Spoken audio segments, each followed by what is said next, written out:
omwezi ogwa Novemba omwaka 2023. Yes. Twasazeewo okwogerako ne bannamawulire bonna oba ne bannayuganda bonna mu butongole olw'ensonga nti tetusobola kuba nti twogera na buli kinnoomu oba kiyinza okuwanvwamuko oba nekyongerayo ku budde bwe tugamba nti katwogere na buli muntu ku muntu oba munnamawulire. So netulaba nti kyabuvunaanyizibwa okukuba olukuŋŋaana lwa bannamawulire. Yeah. Because the agenda was nsonga lwaki otuyise. Okay. So I go straight to why I waited. Yeah. Nina obubaka bwe njagala okutuusa eri eggwanga era ne bannayuganda bonna twaliza awamu. Obubaka buno ngenda kubusoma then oluvannyuma mujja kumbuuza ebibuuzo ebyenjawulo ate tujja okugamba okwongera elaboratinga ku bintu ebisinga. Munansonyiwa obubaka buli mu Luzungu engeri gye tuli nti official language tukozesa mu Uganda wano okusobola okwogerako ne bannayuganda bonna. Obubaka buli mu Luzungu. Press statement for immediate release. 7th November 2023. Dear countrymen and women in Uganda and diaspora, as you already aware, on the 3rd of November 2023, the National Unity Platform, under the leadership of His Excellency Robert Kyagulanyi, officially opened its new headquarters. I join all Ugandans to congratulate the NUP fraternity for this milestone achievement in such a short period of time. At the commissioning ceremony of the party headquarters, I was also formally welcomed by the President to the people's side. My decision was not an event, but rather a well-thought-through process that took in consideration many factors, including the possibility of facing the wrath of those with power. After all that I've gone through over the past years, I could have opted to take a play-safe decision or pretend to be neutral, but no. I recalled the words of a great man, Desmond Tutu. If you are neutral in situations of injustice, you have chosen the side of the oppressor. If an elephant has its foot on the tail of a mouse, and you say that you are neutral, the mouse will not appreciate your neutrality. I'll conquer them. If you are neutral in situations of injustice, you have chosen the side of the oppressor. If an elephant has its foot on the tail of a mouse, and you say that you are neutral, the mouse will not appreciate your neutrality. I thank the President for having welcomed me where I belong. My life is back. I am thrilled with joy and happiness. I am having better night sleeps. The love and the affection I've received since the day I was reintroduced to the world is overwhelming. Thank you, fellow Ugandans, for the excellent reception. As an artist, with the people's blessing, my music career, the job I only know how to do, is already back on track. Thank you to all those who are doing everything to support my music. In a short while, I'll be releasing new music. I request all of you to be on the look for both my new and previous songs. I sign Manager Ibrahim Big I, CEO, Big Music Entertainment. Okay. Tweyanzizza nnyo naye ku lw'obulungi bw'abatulaba naddala wano mu Uganda tubadde tusaba highlights ntonotono zituddiremukko oba key points mu Luganda. Key points. Key points wano bwe ntandika okugamba okuba nti mbamenyeramu kikyotegeeza. Yeah. Mbabuuzizzaako ndowooza Uganda bonna abali mu Uganda ne mu nsi z'ebweru. Nga mukimanyi nti ennaku z'omwezi 3 omwezi gwa Novemba kwali okuggulawo ekitebe kya National Unity Platform obutongole ekya NUP wansi w'obukulembeze bwa His Excellency Robert Kyagulanyi Ssentamu. N'olw'ensonga eyo negatta ku bannayuganda bonna okwebaza ekibiina kya NUP olw'ejjinja eryo oba ngiyite ntya like milestone achievement oba olw'ekkula lyetuuseeko mu kaseera ako akambi lwakuba nti essaawa eno kati nkitwala nti lyetutuuseeko because that's where I belong. Tegeze etukoze eki tutuuseeko omukolo ogwo nange mu butongole omukulembeze ow'ekitiibwa Robert Kyagulanyi Ssentamu yannyaniriza ku ludda lw'abantu. Okusalawo kwange tekwali kinyumo bunyumo oba tekyali nti kintu kyali awo nti oba kyakaseera nedda, naye yali process okusalawo era mwalimu ebintu bingi nnyo, byali bingi nnyo oba n'okusanga oluusi oba okweraliikirira obulabe bwabo abali mu buyinza. Oluvannyuma lw'ebyo byonna byempiseemu emyaka gyonna egiyise nandigambye nti oba mbizannye nti nga mbizannyira awo wakati balance oba nti oba nandibadde neutral naye nedda. Nenzijjukira ebigambo by'omwami Desmond Tutu byayogera. Yagamba nti nno bw'osigala wakati omanyi neutral si yabeera kiya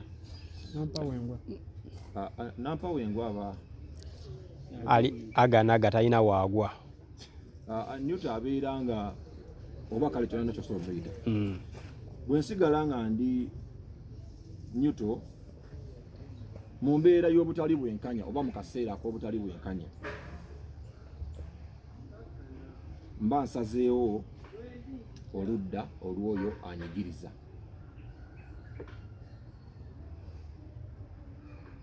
Nenyongerako nti enjovu bw'erinnya ku kakira k'emmese bw'eba erinnye kakira k'emmese n'osigala ng'ogamba nti nze ndi neutral, emmese tejja kusiima bwa neutral bwo. Kireese bulungi ekyo. Neebaza omukulembeze w'ekibiina kya National Unity Platform olw'okunnyaniriza eyo gye mbirongenga. Kyeki mu lugundi gyogwa gyengwa sokwesa gyengwa. Obulamu bwange bwakomyewo era ndi musanyu n'okwesiima n'okweyagala. Lwekiro omukwano ogw'ekimmemmette gwenfunye okuva olunaku lwe nayanirizibwa buto mu nsi, omukwano ogwo mungi nnyo. Nyongera okwebaza bannayuganda bonna olw'okunnyaniriza n'essanyu eringi ennyo buli wamu. Nze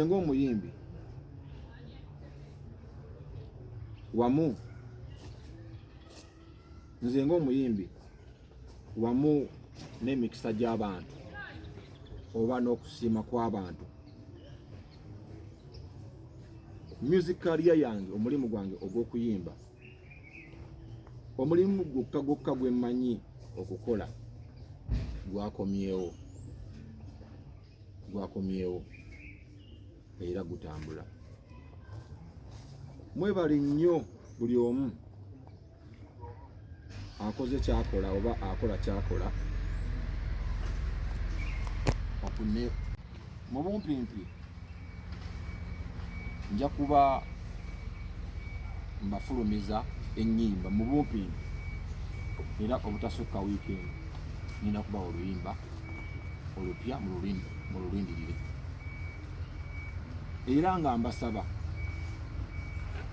mubeere nga mugenda maaso n'okutunulira ennyimba zange empya n'enkadde, era nga muli mu kikola Bannayuganda mwenna essaawa eno nti ennyimba zange zonna enkadde kati zaafuuse empya. Mwebale nnyo, mwebalire ddala. Nenteekako omukono Mayanja Ibrahim Big Eye, CEO abeera ani oyo Senkulu Kabaka ow'ekibiina kya Big Music Entertainment Uganda. Tweyanzeege za tugenda funa ku bibuuzo okuva eri bannamawulire. Ayina ekibuuzo owanikako ku mukono.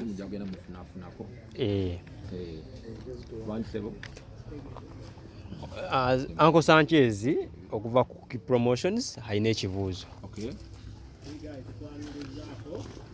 Nange nsanyuse nnyo Uncle Sanchez. Kibuuzo kyange akalulunga kakagwa era ebiseera bakubamuko bagamba onyigiriza nnyo ennyindo ogireeta omusaayi. Gambe nti pate gye wabaddemu banyigiriza ennyindo yo ne bagireeta omusaayi okuzi.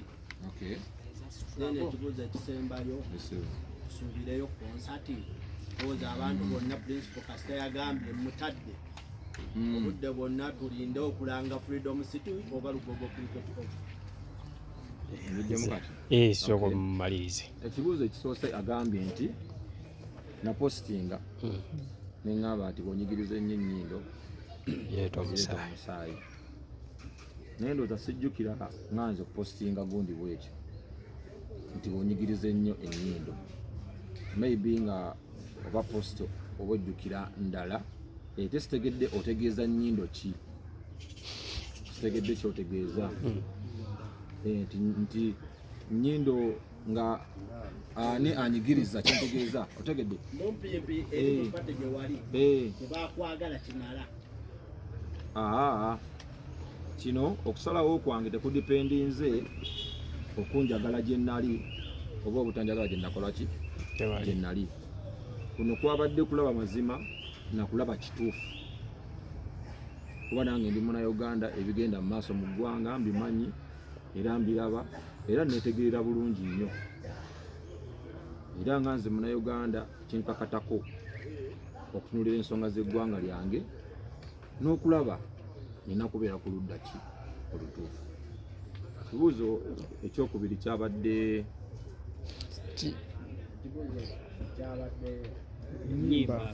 ennyimba. Okay, ennyimba za struggle ndowooza nazitandika dda. Nina oluyimba baluyita Uganda Olemwa. Nga bwe nakugambye nti this decision has been a build up. It hasn't been a one day decision. Nti aka nedda. Tegedde. The decision bweba etutte akabanga ng'ebegetting a build up. That is how strong it is. Otegedde, it determines obuzito bwaki bwayo. So ennyimba genda olabe ku YouTube wali oluyimba baluyita Uganda Olemwa. Era lulimu obubaka obwo buli munnayuganda bwe yeetaaga okukola ki okuwulira n'abo abakwatibwako ensonga eziri mu ki mu luyimba olwo. Era kati bweyogerera ku TikTok batandise okutrendinga. Kituufu. Enza neyaze ekibuuzo ekirala concert. Yes, kibuuzo ekyo ndowooza bangi badde bakyebuuza kuba nkiraba nnyo ne ku mitimbagano abantu bakinsaba bakimbuuza nnyo. Ekyo kirungi era mbeebaza bannayuganda okuba nti munsaba concert. Ekyo nno kiraga akabonero ak'okunjagaliza naye bye munjagaliza okundaba nga nkola ki nkola tegedde. Naye nze nganze ku ludda lwange eno mbadde sinatunuulira nsonga eyo eya concert, sinaba gitunuulira. Yes, abagisaba ne posters nzira abazikoze, naye ekyo nze nja kukyebaza Katonda nti kyo kirungi. Katonda yeebale. Era obudde ebonaabutuusa obutuufu kuba ndi muyimbi nina okukola concert. Concert ku muyimbi bitambula wamu, omuyimbi ne concert. So kiri around, naye for now sinakukola ki kukitunuulira, naye abakisaba mwebale nnyo era neyo tujja kutuukayo. Okay, tugenda funayo ekibuuzo ekirala. Prosper from Moon TV. Abayimbi bangi banene Uganda bakola music. Basically political program successful. Babegaawo yajja n'engokandika music wali n'ensonga ya political program successful. Oyagala kusiigira ekifaananyi eggwanga nti nowadays omuyimbi okubeera successful n'asigalawo ng'asitandinga nga yeetaaga political party okubeera successful in music industry. What affected me? Asooke nkubuuze ku mbeera eyantuukako buli muntu abadde agimanyi, buli munnayuganda. Ensonga eyo yava ku mbeera ya buki byabufuzi. Otegedde munnange, ate nga bwe tuli nti tuli bannayuganda ffenna, n'omuyimbi naye muntu alina endagamuntu. Otegedde tekiriiko nti oba oli muyimbi oba toli muyimbi. Otegedde tekiriko nti oli muyimbi oba toli ki muyimbi. Bannange politics yasalawo ebintu byonna ebigenda maaso mu ggwanga. Politics yasalawo oba mufuna copyright oba temugifuna.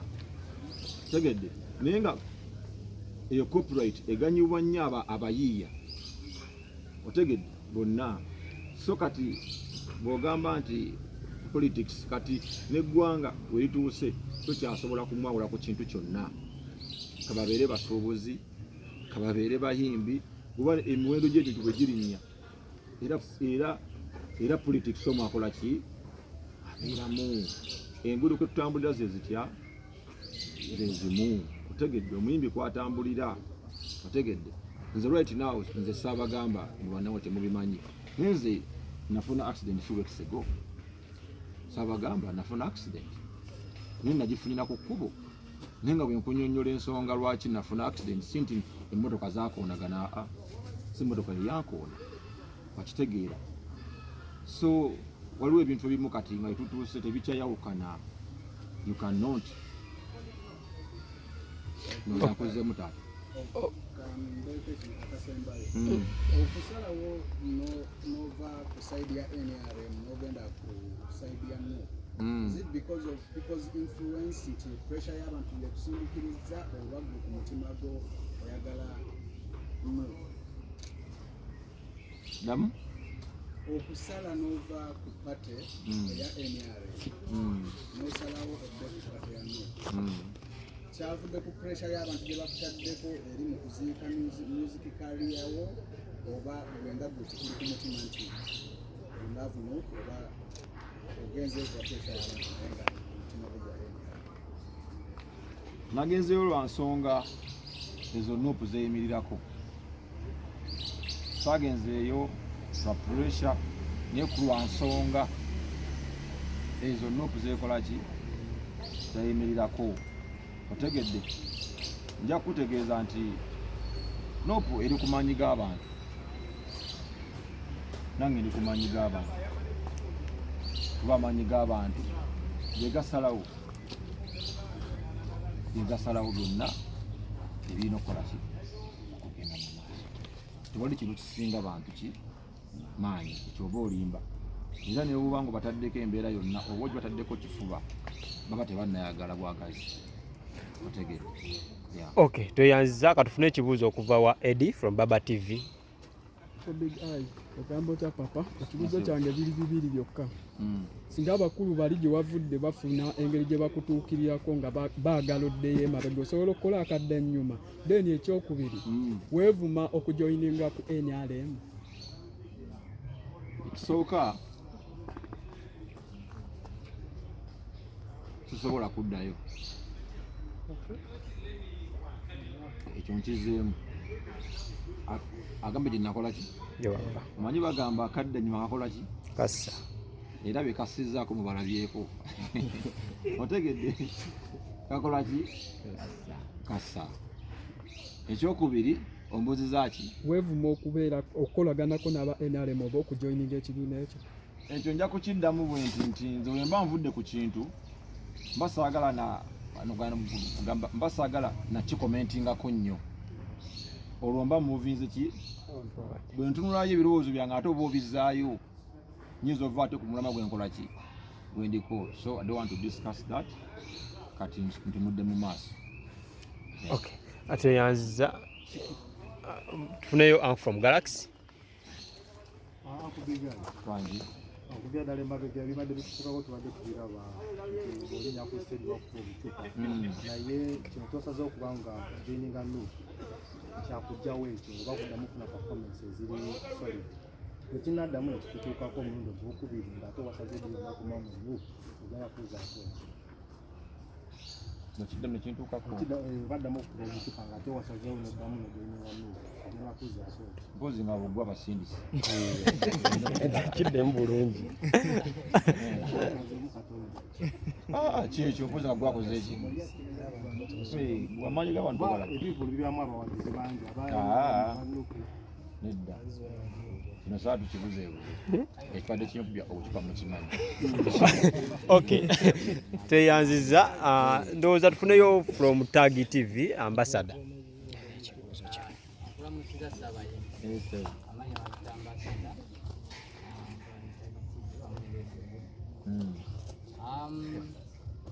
Big Eye tuze tu following abayimbi ababadde mu bino ebinga era wano ebiseera ebisinga we balaba nti no waliwo ekiruddewo oba ekibatuuseeko beevuma side gye baliko nti nnyo era tebabeereddeewo. Tulabyeko Ronald Mayiga yatubuzaabuza eyo example kubanga mulimu atubuzaabuza ebbanga eriwera nga wadde eno nga waddeeyo naye nga bakulaga nti omukulu bambi bamwaniriza bamugamba nti ebikolwa tuli kulabira ku bikolwa byo akati ssebo endagaano wagikoze nga weeyagalidde oba bakasenkake ogamba nti no kakati 226 akasente ne bakayiwawo wali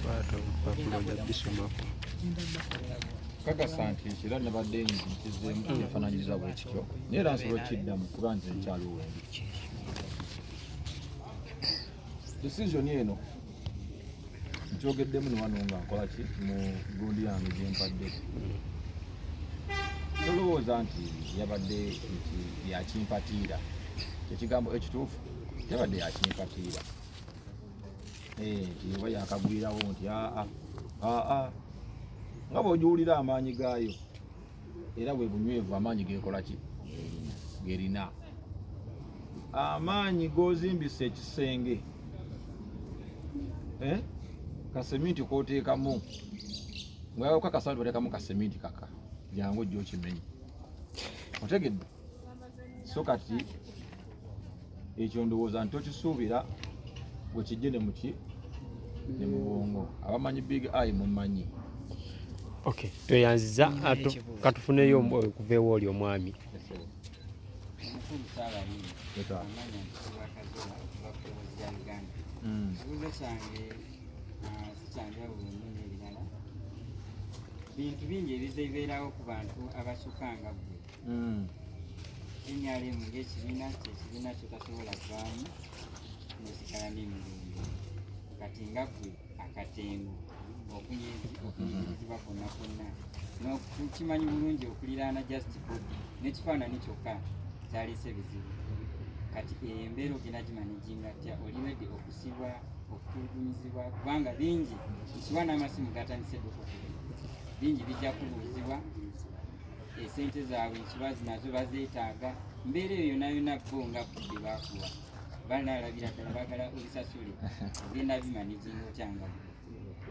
Ekisookera ddala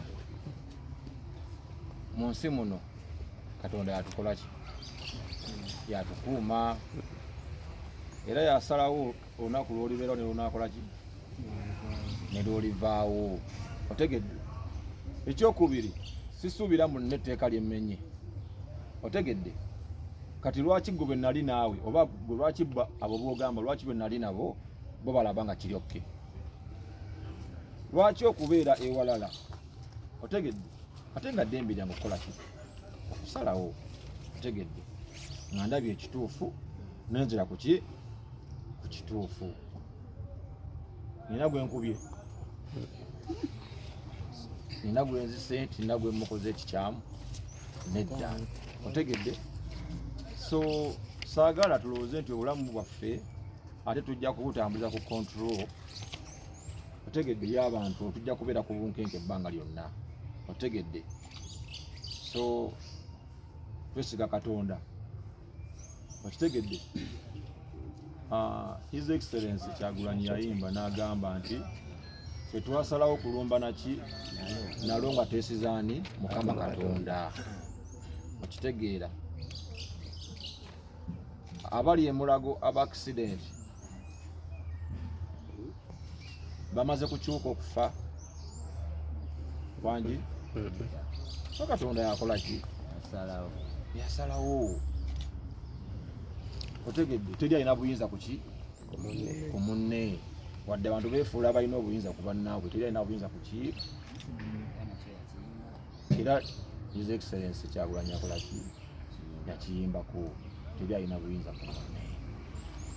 Ekyantu kaka tunakiteeka mu mitima gyaffe tujja kutambula mu nsi eno omutima mikkakkamu tusobole n'okukola ebyo nga tulyoka tuli baki bagume.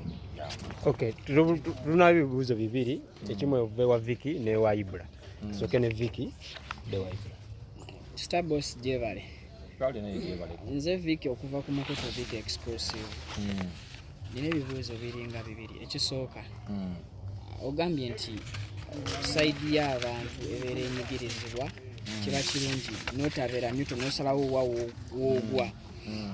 Music gw'ogenda okutandika okuleliizinga n'oyo omukadde gwe babadde bazizza abawagizi bo nga bakozesa ekigambo amaanyi g'abantu singa bukeera ku makya ne pati endala etali ya National Unity Platform nayo nga eyimiridde ku maanyi agaayo gegamba nti g'abantu n'ekuwa show ogenda ogiperformingireko awo osobola okikola.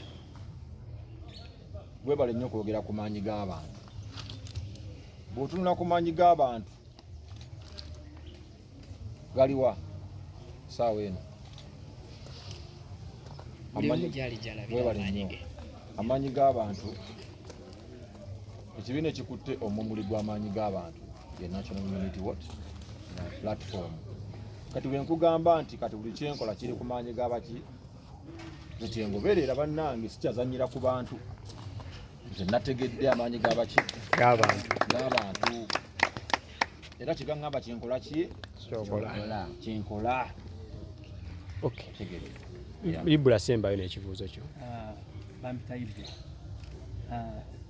Starboss. Ekibuuzo kyange kiri nti kyakutwalidde ebbanga ky'okulowooza okumanya nti nina okudda eri abantu oba nina okudda where you belong, n'okugenda ku kitebe nga baggulawo ekitebe kya Nup. Tewafunyeemu nkenyera kugamba nti oba munnaye bayinza okuza oba nze babega ennyini ya lodiyaga, tewafunyeemu kwekengera kuli nti bagenda kuba bakutaataaganya oba bakulabisa mu ngeri emu oba endala nga bagezaako okulaga nti oba waliwo ekigendo oba olina ekitozo bakema mu ngeri emu oba endala. Thank you so much. Nga nagambye nzirayo ku kyekyombuuziza nti kyampalidde ebbanga ki. This has been a build up.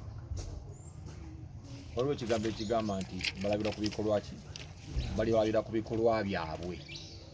Bw'oweza onfolowinga munnange saagudde obuki bugwi kitutte ebbanga kati nga nyimirira n'abaki nga banneetegereza nga bandaba. Otegedde mubadde mula statement zange we nayimbira olwo oluyimba lwa Uganda olemwa. Otegedde kitutte nakyo akaki akaba yes akaseera nenga omanyi omuntu tomwesigirawo osooka n'omulaba ali consistent. So I think I've been consistent with it okutuuka okuba nti bwe navuddeyo bwe nti buli yandabyeko nalabye nga nyaniriza buki bwaniriza babadde bangoberera nga balaba ebikolwa ki ebikolwa byange. Kyova olaba nti ne His Excellency Robert Kyagulanyi kyamwanguyidde okukola ki okunyaniriza. Otegedde kuba naye kennyini era akugamba nti maanyi g'abaki g'abantu. Kati amaanyi g'abantu gamuwa amasannyalaze kati yakwata nakoleza yakwata kagundi bwati nakuteekako naga kale somolula. Okay. So yanzijako caveat. Big Eye nga tumaliza tuli live kusanyuka nga bagenda switchinga basanyuka ba taking over. Twagala otubuulire bubaka ki bw'olina eri bafero artist bo abasigadde ku side eri. Okay, nenga njafunayo ne maaso obubaka bw'okwebaza after this bw'okwebaza. Yeah. Obubaka bwe nina eri ba artist bannange saagala mwesambe ensonga za ggwanga lyammwe muve mu kwebuzaabuza. Abayimbi tuli bana Uganda ffenna. Otegedde temwefuula nti ensonga z'eggwanga lyammwe tezibakola ki tezibakwatako. Bano abantu bana Uganda gwoyinza okuba otambulira mu SC naye gy'ogendeyo ng'oli mu SC gy'ogenze okusolooza omutwalo oba emitwalo ebiri bano bana Uganda b'ozisoloozaamu. Otegedde bana Uganda abo singa banaagenda amalwaliro nga mafu nga amalwaliro si malungi ne bafa ogenda kuyimbira baani. Otegedde so buli bwe bakuyita buli bayisaba eddoboozi lyabwe nga balina kye bagamba tubawulirize ate tuyimire naki nabo. Gwe kennyini eryekkubo erikututte gy'olaga okuyimba ojja kuba okomawo okooye ogwe mu kinnya ogweri ofe. Otegedde moloka yeefuula okole ki ofe. Gwe kennyini nnyini eno mu kibuga gye weekyangira mama bajja kutuuka eri mu kyalo gy'ali afunye emergency ekiro akubiddwa ekirwadde bamudduse mu ddwaliro eriri okumpi awo erya gavumenti nga teririimu ki ddagala era mama wajja kola ki kufa. So mu nsonga z'eggwanga osooka n'ojjawo n'ekyandi muyimbi n'ogamba ndi muki na Uganda kikira kitugatta waki awamu si muyimbi saani temwebuzaabuza ensonga muzimanyi. Weebaze ndowooza bana Uganda.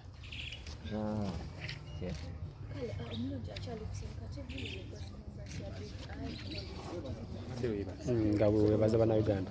Bannange njagala okutwala omukisa guno okwebaza abantu bonna babaddewo mu mbeera eno ey'enjawulo akabanga kano konna kembadde nga nsitwagolinga n'embeera byempiseemu byonna kunyigiza kwonna kwempiseemu ndowooza nze nja kugamba nti ndabika nze oba munnabitone asinza okubonaabonera mu mbeera eno okitegedde mikwano gyange mingi siyinza bamenyamenya mpozi nsobola okumenyako awe mumanyi kuba abamu tebaagala kuboogerako abatubeereddewo kuba embeera badde enzibu nnyo badde sikyakola anywhere otegedde so bantu bambeereddewo mukwano gwange Spice Dana ambeereddewo Spice Dana tubadde nga twogera nnyo ng'ayogera nnyo nange otegedde mu bintu ebyenjawulo sharing a lot otegedde niwe nafunye accident emmotoka yange neyonooneka yonna era mulaba nzidde mu mmotoka ye okitegeera